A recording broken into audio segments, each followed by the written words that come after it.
नमस्कार विद्यार्थी मित्रों, हमारा जो टॉपिक है जिसका नाम आयनिक इक्विलिब्रियम, इसके बारे में हम पढ़ाई कर रहे हैं। इस आयनिक इक्विलिब्रियम के पार्ट में लास्ट आर्टिकल में हमने हाइड्रोलाइसिस ऑफ सॉल्ट के बारे में पढ़ा है। हाइड्रोलाइसिस ऑफ सॉल्ट, उसमें 4 प्रकार के सॉल्ट थे, उनका हाइड्रोलाइसिस का पूरा एक्सप्लेनेशन ऑलरेडी इसके पहले 2 लेक्चर्स में हमने देखा है। तो इसी आयनिक इक्विलिब्रियम का एक इंपॉर्टेंट आर्टिकल हम अभी आगे देखने वाले इस लेक्चर में, जिस आर्टिकल का नाम है बफर सॉल्यूशन। ओके, अगला जो आर्टिकल है इस टॉपिक का हो रहेगा बफर सॉल्यूशन। तो सबसे पहले अभी बफर सॉल्यूशन क्या होता है, बफर सॉल्यूशन का मतलब क्या है और बफर सॉल्यूशन का हमें एक्शन और उसके टाइप्स देखने हैं। तो बफर सॉल्यूशन सिंपल वर्ड में हम बोल सकते हैं कि जिस किसी सॉल्यूशन की जो पीएच होती है, पीएच जो वैल्यू होती है वो उसका सॉल्यूशन वो मेंटेन करता है, मेंटेन रखता है उसके पीएच वैल्यू को और रेजिस्ट करता है चेंज न करने के लिए। जब उसमें हम किसी प्रकार का स्ट्रॉन्ग एसिड या स्ट्रॉन्ग बेस अगर स्मॉल अमाउंट में ऐड करते हैं तो उसकी पीएच वैल्यू वहां पे चेंज हो पाती नहीं है। उस प्रकार का जो सॉल्यूशन रहेगा, उस प्रकार के सॉल्यूशन को हम बफर सॉल्यूशन कहते हैं। सो डेफिनेशन में हम बता सकते हैं the solution which are resist to drastic change in pH when addition of small amount of strong acid और स्ट्रॉन्ग बेस। ओके, इसका मतलब है कि किसी भी सॉल्यूशन में जब हम small amount of strong acid या स्ट्रॉन्ग बेस अभी ऐड करेंगे तो उसमें वो पीएच वैल्यू चेंज करता नहीं और पीएच वैल्यू चेंज न करने के लिए वो रेजिस्ट करता है। इस प्रकार के सॉल्यूशन को हम क्या कहते हैं, बफर सॉल्यूशन। ओके, बाद में और एक बार मैं डेफिनेशन समझा दूंगा। तो बफर सॉल्यूशन, अभी इस बफर सॉल्यूशन का जो आर्टिकल्स रहेगा वो है टाइप्स ऑफ बफर सॉल्यूशन। तो types of buffer solution generally अगर हम देखते हैं तो बफर सॉल्यूशन के 2 टाइप है। अभी 2 टाइप में आपको पढ़ा रहा हूं, उसमें से पहला टाइप रहेगा उसमें एसिडिक बफर और जो दूसरा रहेगा वो रहेगा बेसिक बफर। ओके,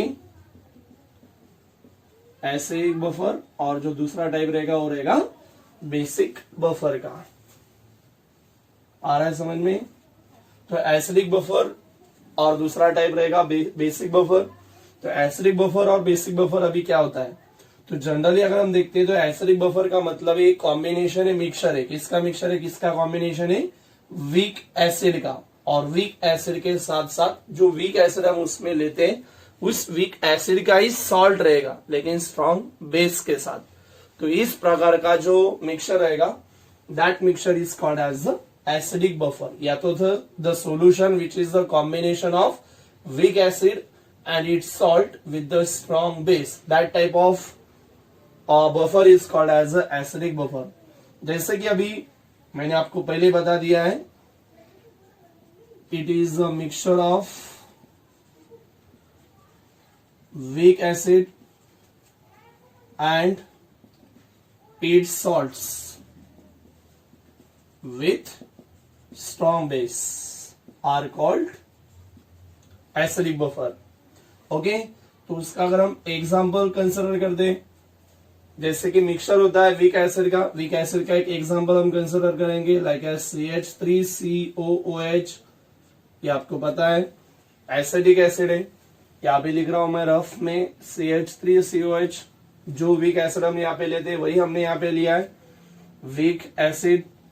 इसको हम NaOH यानी कि सोडियम हाइड्रोक्साइड के साथ रिएक्ट करेंगे। सोडियम हाइड्रोक्साइड वहां पे स्ट्रॉन्ग बेस है, ये OH और इसमें से H कंबाइन होने के बाद ये H2O प्रोवाइड करता है। इसका मतलब CH3COO और ये बाकी रहा हुआ Na, इसका मतलब ये सोडियम एसिडेट है, तो ये सॉल्ट है।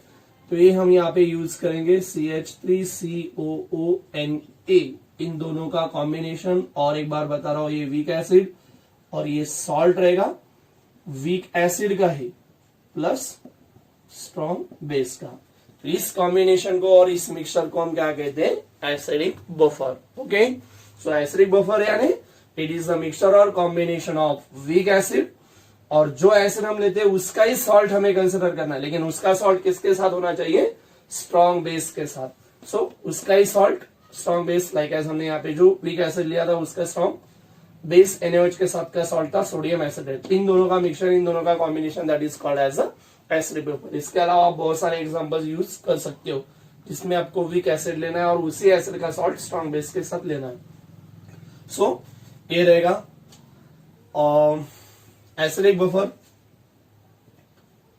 The pH of acidic buffer solution is given by, अगर हमें किसी भी एसिडिक बफर सॉल्यूशन की pH वैल्यू फाइंड आउट करनी है तो pH of acidic buffer is given by pKa plus log of base 10 formula में मिलेगा।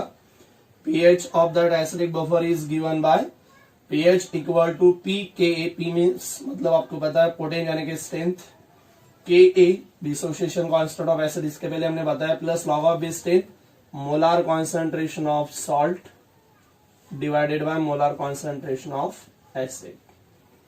और एक बार बता दूं, सिंस ये जो pKa की वैल्यू होती है वो रहेगी क्योंकि P का मतलब है पोटेंश, तो उसका मतलब है माइनस लॉग ऑफ बेस 10 और Ka, सो Ka।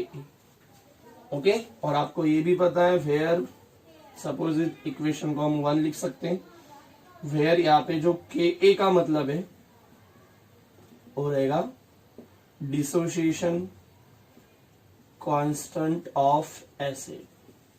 तो ये इक्वेशन हमें मिलेगा, इक्वेशन आपको याद रखना है।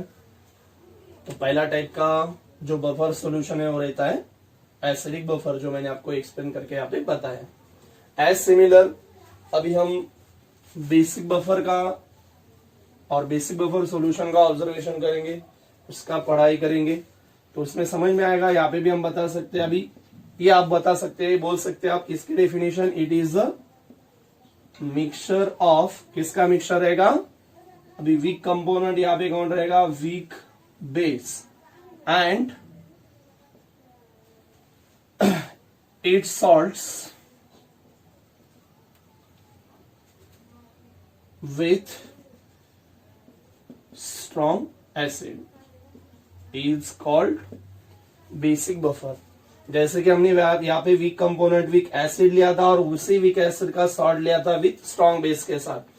अभी हमें यहाँ पे वीक एसिड के अलावा कौन लेना है, वीक बेस लेना है, और वही वीक बेस जो रहेगा उसका सॉल्ट लेना है, लेकिन अभी किसके साथ लेना है उसका सॉल्ट, स्ट्रॉन्ग एसिड के साथ। तो इस प्रकार का जो मिक्सचर रहेगा उस प्रकार के मिक्सचर को हम क्या कह सकते हैं, बेसिक बफर।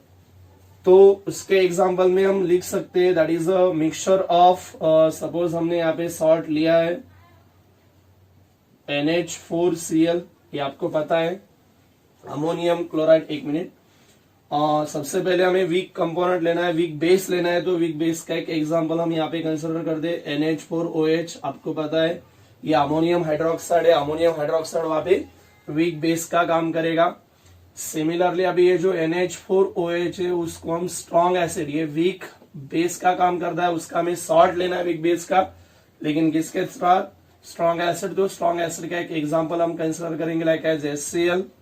तो ये स्ट्रॉन्ग एसिड, इनको अगर हम कंबाइन करेंगे तो H प्लस OH, आपको पता है H2 फॉर्मेशन होगा और बाकी कौन मिलेगा, NH4Cl। तो NH4Cl वहां पे सॉल्ट रहेगा, इस NH4Cl के सॉल्ट और NH4OH दोनों का जो कॉम्बिनेशन रहेगा उस कॉम्बिनेशन को बेसिक बफर का एग्जांपल हम बोल पा सकते हैं। सो ये वीक बेस है और ये सॉल्ट है, किसका सॉल्ट है, वीक बेस का प्लस स्ट्रॉन्ग एसिड का।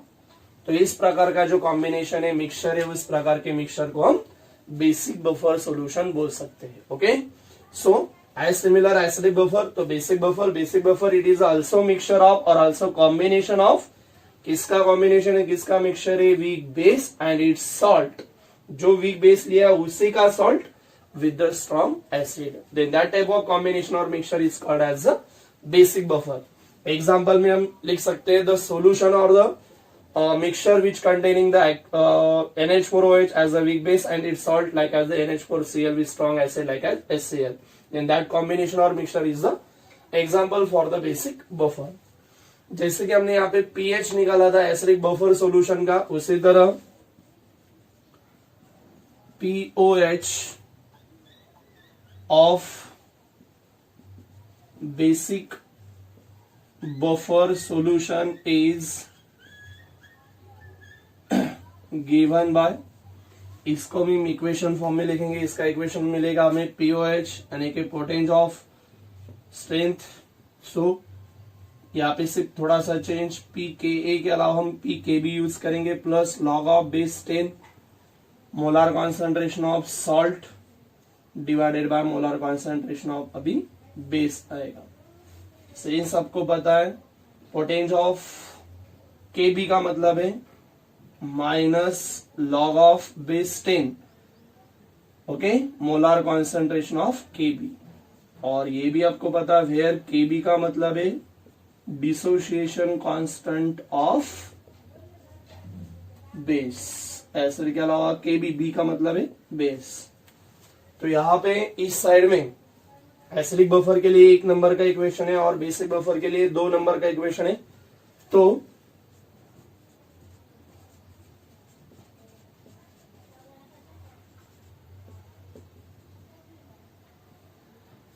इस प्रकार का जो इक्वेशन है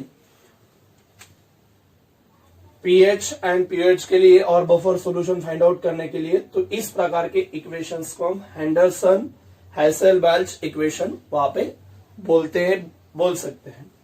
सो ये हुआ हमारा बफर सॉल्यूशन और बफर सॉल्यूशन का आर्टिकल. उसमें 2 टाइप, एक है एसिडिक बफर और दूसरा basic buffer.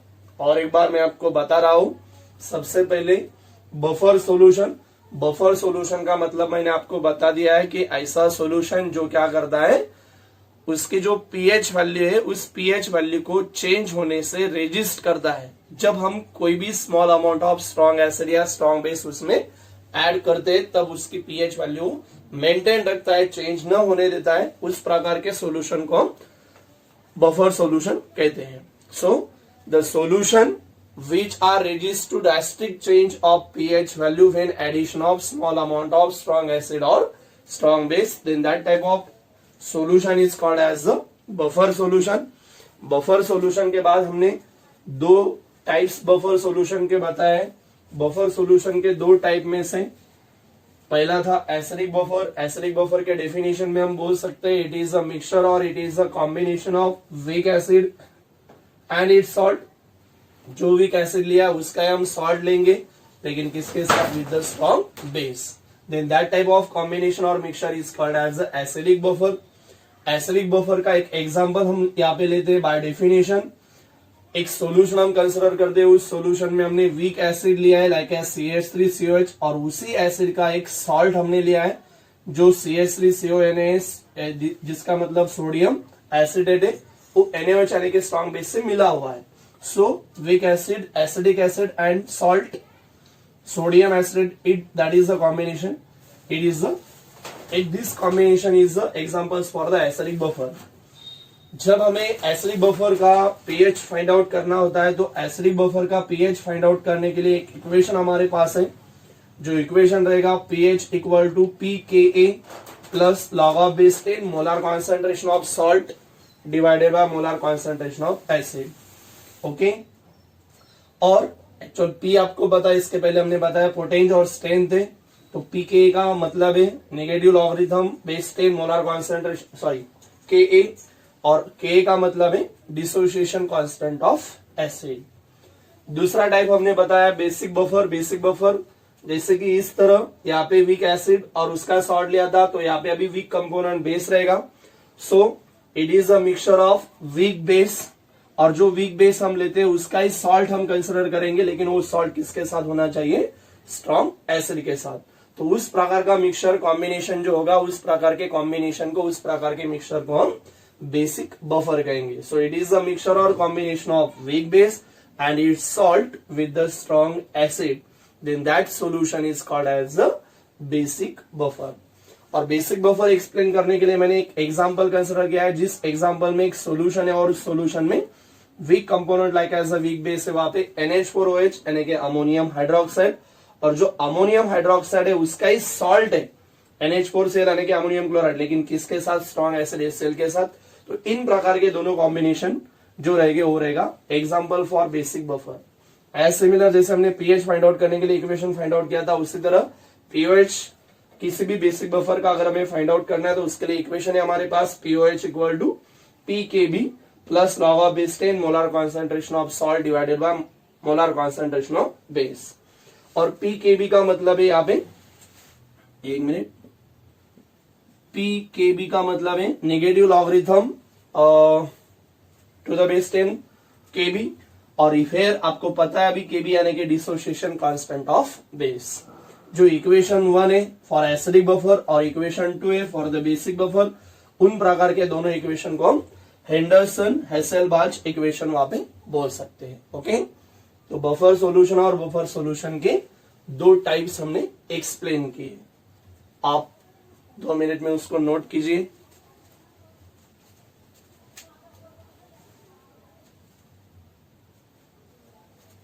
Okay, Y note करके लिखना हुआ है, ठीक है, मैं अभी डस्ट कर रहा हूं। अभी जो बफर सॉल्यूशन है हमने तो बता दिया है कि जो सॉल्यूशन जिसकी पीएच वैल्यू आप वो चेंज होने देता नहीं है, जब उसमें हम small amount of strong acid या तो फिर small amount of strong base उसमें ऐड करते हैं तो उसकी पीएच वहां पे चेंज हो पाती नहीं है। उस प्रकार के सॉल्यूशन को हम बफर सॉल्यूशन कहते हैं। तो उस बफर सॉल्यूशन की हम एक्शन देखेंगे, एक्शन ऑफ बफर सॉल्यूशन या मैकेनिज्म ऑफ बफर सॉल्यूशन हम लिख सकते हैं। अभी इसमें दो प्रकार है, ऑलरेडी मैंने एसिडिक बफर बेसिक बफर दिखाया था, तो हम एक एसिडिक बफर का देखेंगे एक्शन।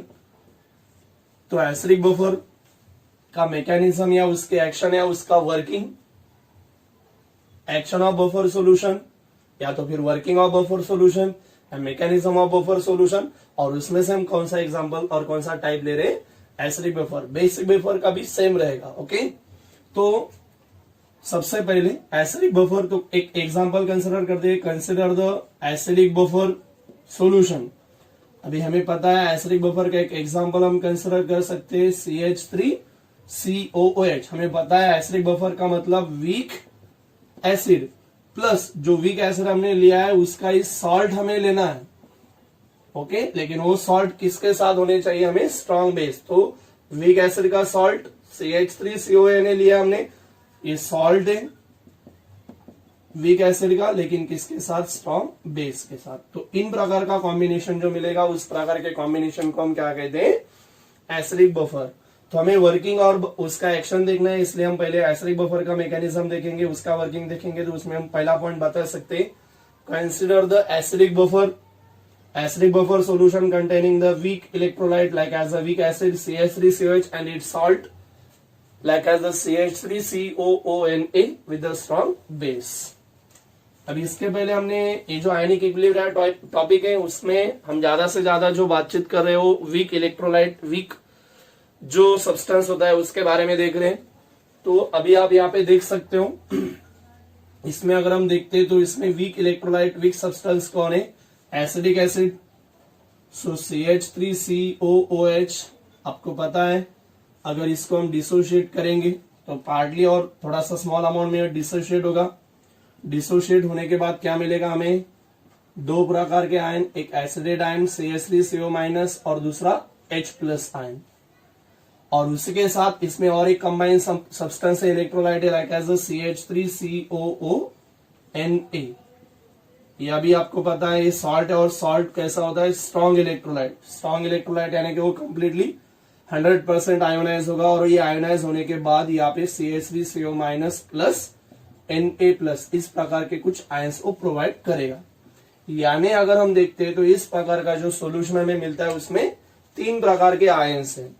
एक तो एसिडेट आयन, H+ आयन और Na+ आयन। और हमने ऑलरेडी ये बताया कि CH3COH जो होता है वीक एसिड, वो 100% वहां पे डिसोशिएट होता नहीं, उसमें से कुछ अमाउंट अप्रोक्सीमेटली 5% वो डिसोशिएट होता है। यानी इसमें से जितने मोल्स हम कंसिडर करते हैं उसमें से 5 परसेंट मोल्स वहां पे डिसोशिएट होंगे, बाकी के एज इट इज सोल्यूशन में प्रेजेंट रहेंगे। ओके, सो हम यहाँ पे बता सकते हैं CH3COH is the weak electrolyte and it dissociate in small extent और इट पार्टली, रिएक्शन आपके सामने लिखी है। और अभी ये स्ट्रॉन्ग इलेक्ट्रोलाइट है, स्ट्रॉन्ग सॉल्ट है। So sodium acetate is the strong electrolyte and it ionize completely, जो रिएक्शन आपके सामने लिखी है। अभी इस प्रकार की जो रिएक्शन है, उस प्रकार के रिएक्शन में आप देख सकते हो इस प्रकार के आयंस वहां पे ऑलरेडी प्रेजेंट है, तो इसकी पीएच वैल्यू कुछ तो एक फिक्स है। अब हम इसमें क्या करेंगे, थोड़ा सा एसिड या थोड़ा सा बेस, एसिड बेस ऐड करके देख सकते हैं। सो सपोज हम addition of strong acid, like as हम स्ट्रॉन्ग एसिड HCl उसमें ऐड करेंगे, तो when addition of small amount of strong acid like as HCl, आपको पता है अभी HCl का मतलब वो स्ट्रॉन्ग इलेक्ट्रोलाइट है, स्ट्रॉन्ग एसिड है। सो स्ट्रॉन्ग होने के कारण वो कंप्लीटली आयोनाइज होगा, और कंप्लीटली आयोनाइज होने के बाद वहां पे दो प्रकार के आयंस फॉर्म करता है, H+ एंड Cl-। तो इसमें अगर आप देखते तो इसमें अब अगर हम HCl अभी इस सोल्यूशन में ऐड करेंगे तो H+ नंबर पहले से बढ़ेंगे, H+ बढ़ते हैं तो इसका मतलब उसकी pH वैल्यू में चेंज होगा, क्योंकि OH अगर बढ़ते तो pH 14 की तरफ जाती है, H+ आयन बढ़ते तो 0 की तरफ, यानी जितनी छोटी pH उतना ज्यादा वो स्ट्रॉन्ग एसिड, जितनी बड़ी pH उतना वो स्ट्रॉन्ग बेस रहेगा। तो H+ एसिड ऐड करने के कारण वहां पे मोलर कॉन्सेंट्रेशन ऑफ H+ बढ़ने लगेगा और उसकी pH वैल्यू चेंज होने लगती है। ये तो हमें पता है, लेकिन हमने बताया है कि इस सोल्यूशन में pH वैल्यू वहां पे चेंज हो पाती नहीं। अभी क्यों नहीं हो पाती, क्योंकि जो H+ आयन यहाँ पे फॉर्मेशन हो रहे हैं, OH+ आयन इस प्रकार के जो आयंस है, कौन से आयन उस सोल्यूशन में प्रेजेंट है, सोडियम एसिडेट आयन, तो उस एसिडेट आयन के साथ वो क्या होते हैं, कंबाइन होते हैं। सो कंबाइन होने के बाद क्या होगा, CH3COO- प्लस AH+ आयन यहाँ पे क्या होंगे, कंबाइन होंगे, और H+ आयन यहाँ पे कंबाइन होने के बाद क्या होगा, CH3COOH। ओके, CH3COH यहाँ पे फॉर्मेशन होगा। CH3COH यहाँ पे फॉर्मेशन होने के कारण अगर आप यहाँ पे देखेंगे तो जितना H+ वहां पे बढ़ता है उतने H+ आयन वहां पे कंबाइन होते हैं, तो इसका मतलब है pH वैल्यू वहां पे चेंज हो पाएगी नहीं।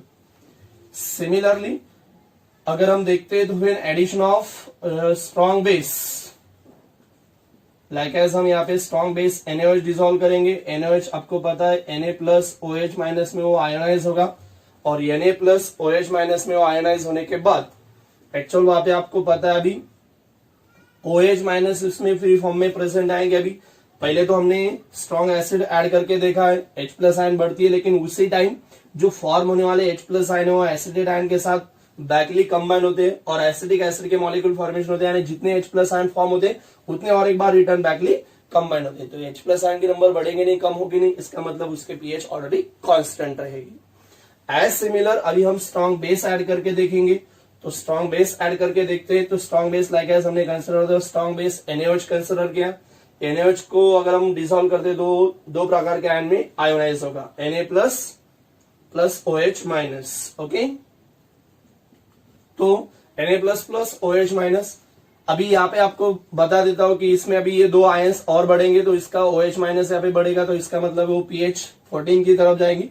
लेकिन होता क्या है, मैंने आपको पहले बता दिया है, ये वीक इलेक्ट्रोलाइट है, इसमें इस प्रकार के आयन तो है ही, लेकिन ये वीक इलेक्ट्रोलाइट है, ज्यादा से ज्यादा 5% डिसोशिएट होगा। बाकी का 95% जो अनडिसोशिएट मॉलिक्यूल है वो भी ऑलरेडी यहाँ पे अभी हमने तो लिखे नहीं है, लेकिन वो उस सोल्यूशन में ऑलरेडी प्रेजेंट होते हैं।